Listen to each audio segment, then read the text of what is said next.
Come all young sailormen, listen to me. I'll sing you a song of the fish in the sea. Blow, ye winds, westerly, westerly blow.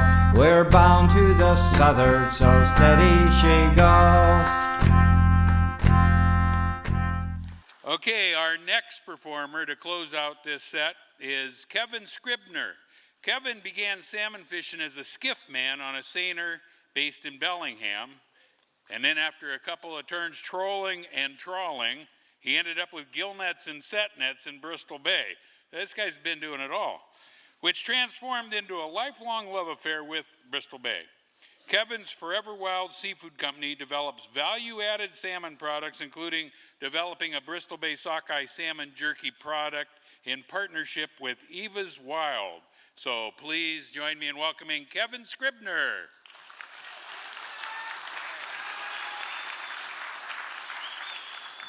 Well, just like Rob said, I'm not used to being in such a formal place, so I'll try to rise to the occasion. But first, I think we just look to each other and just, there's some sources of joy. We're here together, not remote. We're here together, so be joyous, folks. Be joyous, yeah. So as I was saying to Rob, the last time he and I were on a stage together was 2019 in Portland on the other side of the COVID. So in addition to my love affair with Bristol Bay, it's a love affair with salmon. And you know, there's that adage is you are what you eat. Well, if that's true, I've become salmon many times over. And what I like to do when I cook salmon, and it's wild salmon, always, for friends who have not had salmon before, wild salmon before, is I say, you may be subject to fits of uncontrollable optimism and also do something wild because you are what you eat. So the optimism side of it is that just think about salmon. When they come back as adults after making the swimming rounds of out there in the ocean, and they come back and nose up to that river, and the big river, Nichiwana, the Columbia, a wall of water, they're going to their home. It could be 300 miles, it could be 50 miles, it could be 900 miles. They're going their way home on following the scent of their home. They stop eating when they hit the fresh water. So it's like they're swimming marathon after marathon after marathon without eating. If we were presented with that, you know, we would probably say, oh my God, what am I gonna do? You know, am I gonna make it? They don't even question it. So it's like they have optimism and hope in their DNA. So tomorrow, go over to Rob and Tiffany's shop, South Bay Wild. Go over there and have wild salmon. You better start making your reservations now because there's a lot of you. But yeah, and enjoy salmon. It's a wonderful gift. So I'm going to read a couple pieces that come from my time in Bristol Bay, which started in 1980. And it was a revelation to me after a couple fishing adventures in Puget Sound and off the coast, because it was an experience of just utter abundance. And two more bits of good news is the Biden administration has invoked the Clean Water Act to kill the Pebble Mine. So those of you, so that's joyous. That is joyous. So as I was saying last night, though, I got to write this into my next poem for next year, is that what we need to do, though, is we need to get permanent protection. And so that's the next effort. And it's like, it calls to mind one of Hercules' labors. So Hercules had 12 labors, and one of them was to vanquish the Hydra. And so the Hydras, it was a difficult labor because every time Hercules cut one of the heads, 6 would appear. And that's like the capital behind mining.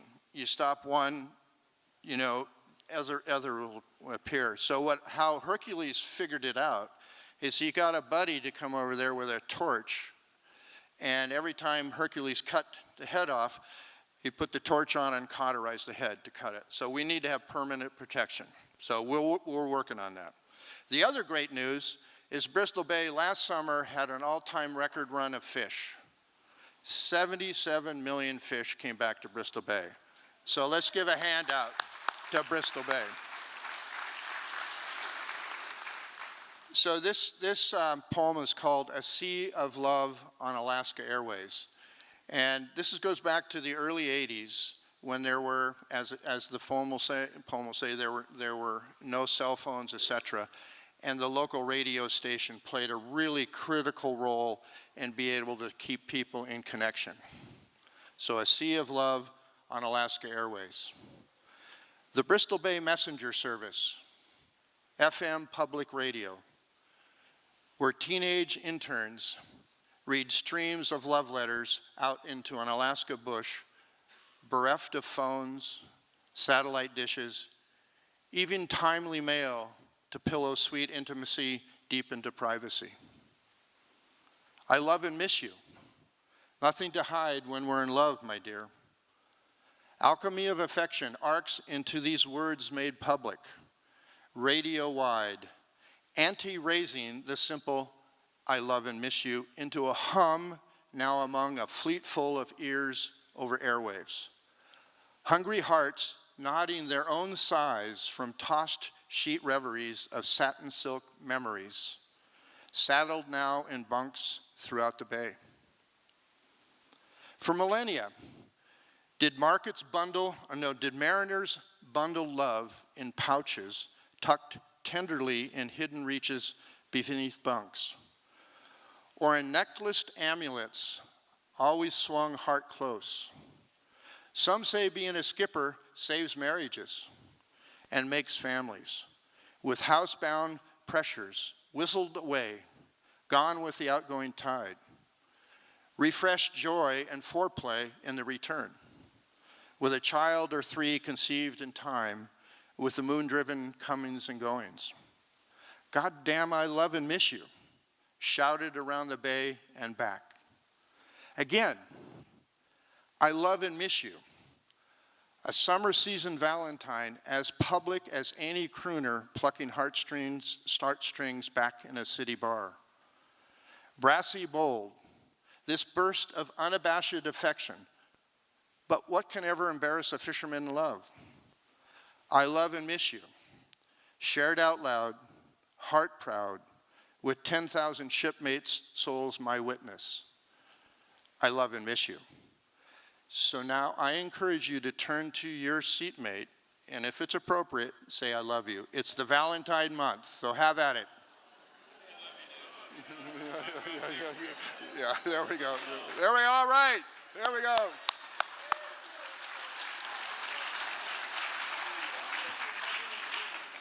Okay, here's another one from the Bristol Bay. So in the early 80s, starting in 1980, they opened up a herring fishing to go alongside the salmon fishing up in Bristol Bay, and it was in one of the river systems called Kodiak. And so when you go out there, you're starting to get away from everything, and it's really beautiful, but you're away from everything.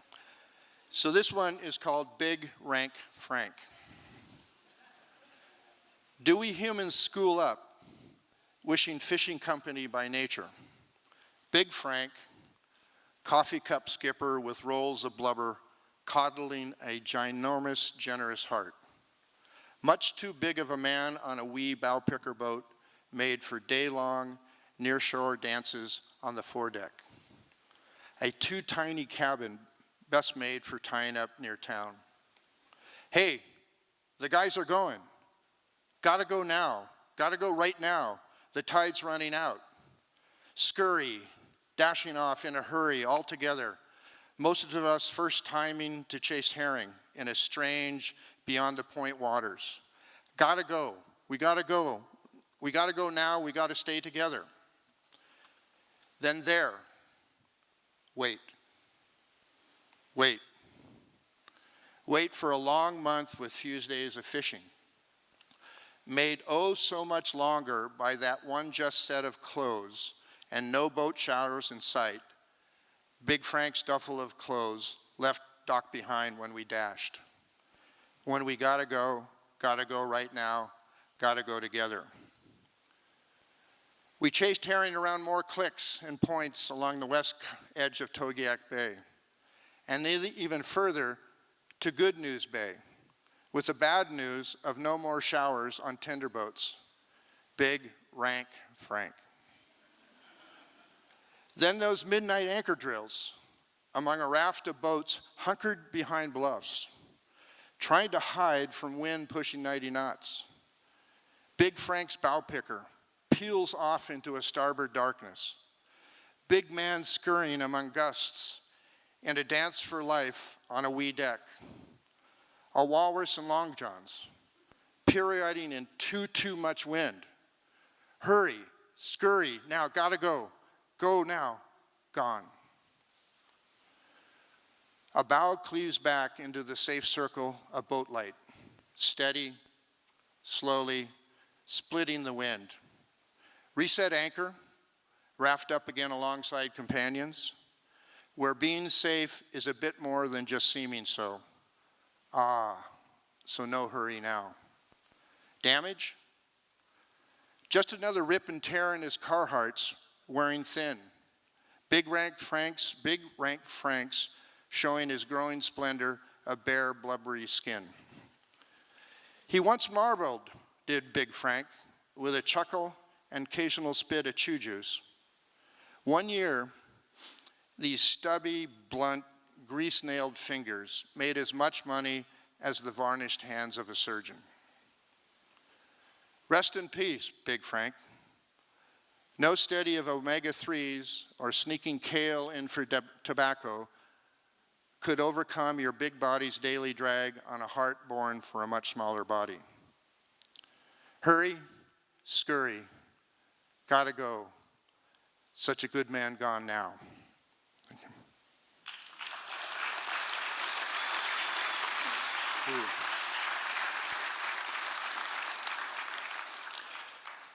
So here's another story from coming back from the Kodiak herring fishing grounds at night. It's called Will the Bottom Drop Out? 3 decades before Siri, we wondered if fathometers would ever speak.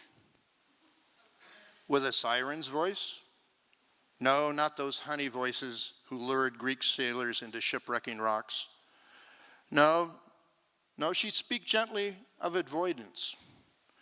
Please, gentlemen, take note. It's getting shallow. Consider another way. Oh my, the water's bottom is getting closer. Now, gents, please take care. You're getting much too close. All's business when waves become trampolines. Keep the bows straight into water swelling before you. Move forward always for steerage, but don't rush into a bar where the water's dropped out. Just enough juice to not slip to the broadside, awash in the trough. Then be sure to give a nanosecond of breath to the danger at your side, bowing low in honor of the millennia of fishermen long lost before you. The foredeck steering station's bare, just the wheel and me, out there where there's no hearing the aft cabin captain. Radio connected to the brother's boat leading the way. Me, at the wheel in rain gear with survival suits stowed, oh, how bloody frickin' convenient, back there beneath the bunks. Is this some sort of silly joke? A night drama of storm swells swelling higher, then bumped even higher by everywhere shallows? Navigation instruments useless? Sirens, are you there? Among the rocks? Siri, which way do we frickin' go now? Sandbars everywhere. The fathometer useless. The bottom is all about. We rely upon the Loran in our buddy's boat. Charts in our minds screaming, scheming away ahead. Keep bow into waves. Bow low to those who've come before you. Don't plow into a bar with no water, into sand too shiftless to claim a name on a chart. Remember always, take a breath, bow low to danger. We made it, check. Seems another one of our 9 lives used, gone. We'll laugh when tied up tonight, and then when back home, we'll reset the tally on just how many more lives we each have left to lose. Thank you.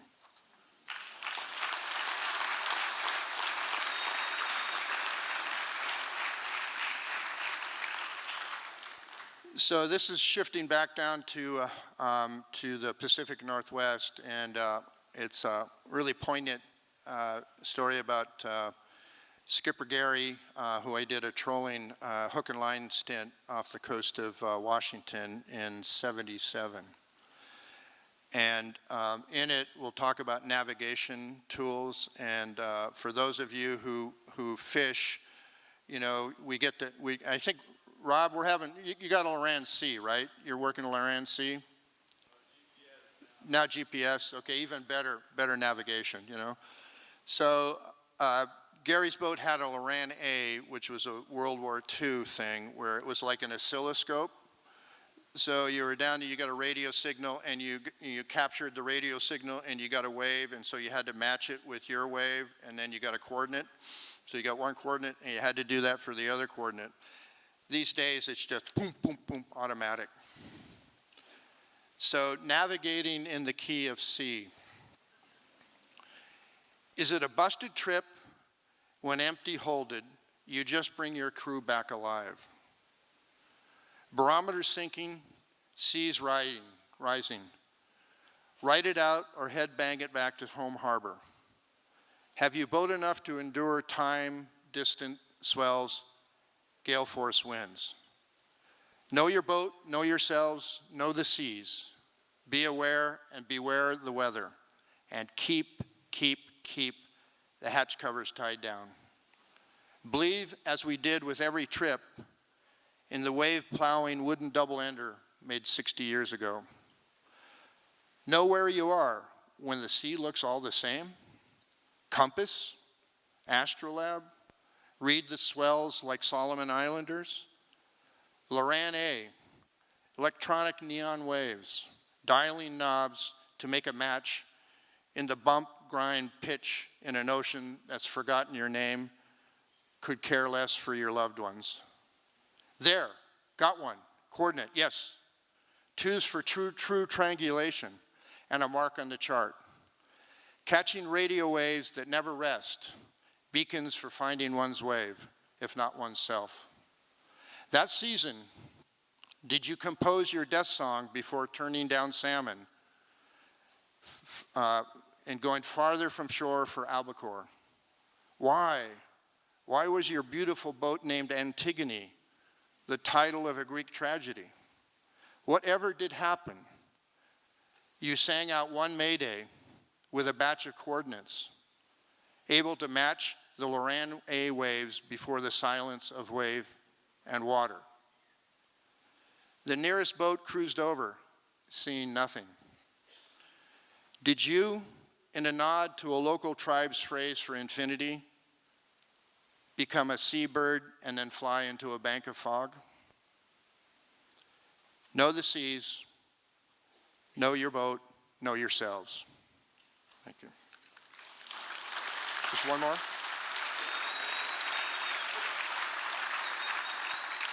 If we got to stop, it'll go quick. Okay. This one's called, because it's a similar theme. So it's crossing the bar in gravy boats. So if you know what the phrase "cross the bar" means, it's the death song. So what does everyday chance of dying say about your way of living? Cross the bar, the dying phrase that flushes souls of mariners out of the watery world. 3 scant words, the shortest of poems, the longest journey. Cross the bar. And please save some last snippets of words for the obit. Bought the farm for those on shore. Each fishing trip shuffles its own tarot deck. Fortunes told, sold, some gone cold. But there's one sea-chilling card foretelling what few wish to hear. Cross the bar. And save the last bit for the obit. My first ocean run was trawling for cod ends, overfilling and flowing with discards. The fish that fetch too little price for a place in the hold on ice, don't waste space on the worthless, the adage back then. These fish, so many fish, dying for nothing. Crossed the bar. Back then, bycatch was not even in the logbook. Aboard the Hercules, that was the boat I was on, running seaward from Bellingham, outside on the half-step, where one nighttime gunwale slip would have me crying goodbye to all hands and holds. Fly unzipped, piss interruptus, rest of the crew on the other side of engine noise, blinded in an envelope of galley light, me out in the dark, peeing in that upright, relaxed pose of men, steady as she flows, with one hand loosely taking care of business, the other hanging tight onto a halyard. One year I once read, near half overboard drowning seemed to come while peeing. Bodies found with open flies. Relax, exhale, shake, and then shook overboard. Crossed the bar. Save one last spit for the obit. These past years, I have sobbed sayonara too many times to those crossing the bar into deeper water, each leaving me with a stretch of Maydays. And here I am living on, feeling my main meal's already been had, leaving me with a life that's all gravy. Nearing my time for life-end choices, I choose a menu of calculated risks, sailing with a steady helm into new waters, strong of heart on my gravy boat, doing my best to make the world better.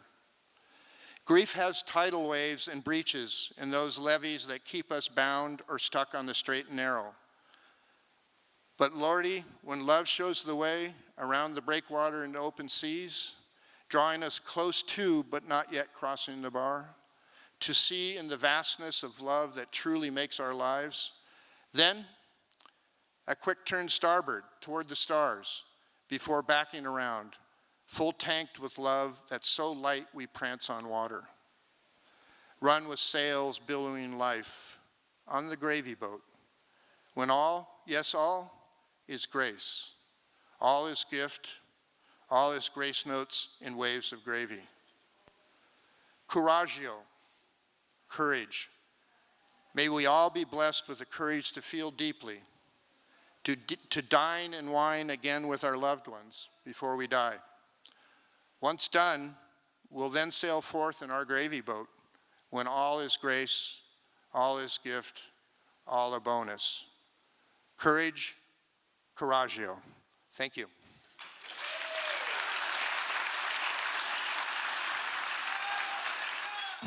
Oh Lord, same damn river, 40 years of working, all I had to give her. Hard on my back and it won't get better. Gonna put that riverboat down forever. Load up firewood and cotton, folks who got the tickets and the folks who never bought 'em. Lean against the throttle, hope we get her off the bottom. Hear that whistle in the middle of the night, forgotten.